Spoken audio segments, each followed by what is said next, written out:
Since I've never been called a man of few words, let me say it as simply as I can. Yes, I accept your nomination to run and serve with Barack Obama, the next president of the United States of America. Joe Biden back in 2008. 8 years later, the vice president in Philadelphia this week for his political valedictory.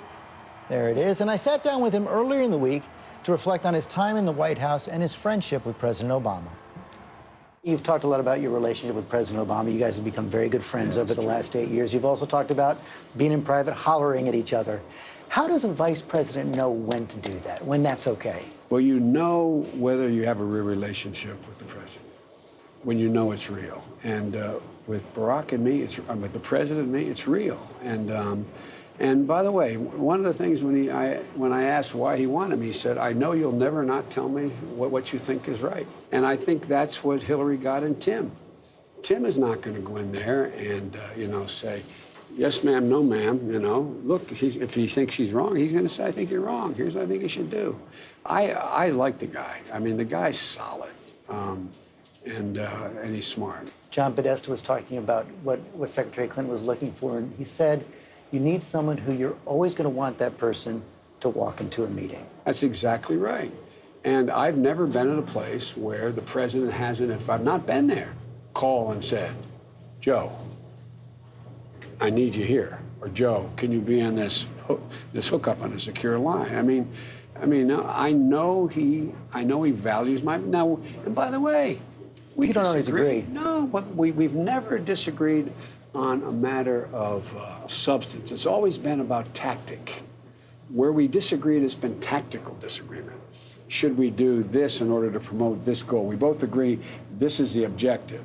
Well, tactically, I think we should do this. He thinks we should do it another way. He's president. Tim said, "Well, what's it like being vice president?" I said, "Remember, you got a V in front of your name." Vice president. And never forget it. Yeah. You won your first election back in 1970. That's right. Newcastle County Council. 70, yeah. Newcastle County Council. In about 6 months, you'll walk out of the White House, Yeah. Walk out of public office for the first time in 46 years. Have to be gainfully employed. Hard to say goodbye? I don't plan on saying goodbye. My dad used to have an expression. It's a lucky person gets up in the morning, puts both feet in the floor, knows what they're about to do, and thinks it still matters.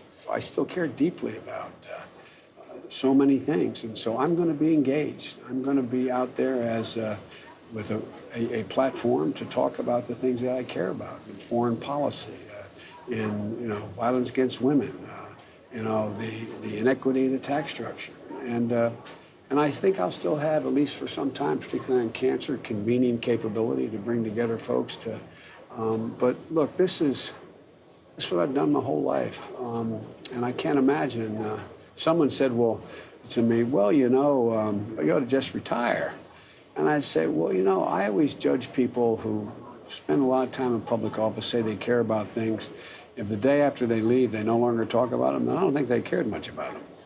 I care deeply about these things, and there's many opportunities. Maybe run for something again?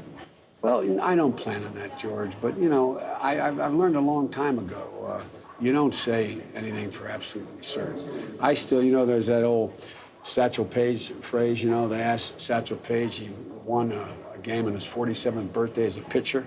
And they said, "Sats, what's it like, 47, winning the big?" He said, "Boys, that's not how I look at age." He said, "How do you look at it?" He said, "I look at it this way. How old would you be if you didn't know how old you are?" I'm 44, so I'm ready to go. Sounds good. Mr. Vice President, thank you. Thanks.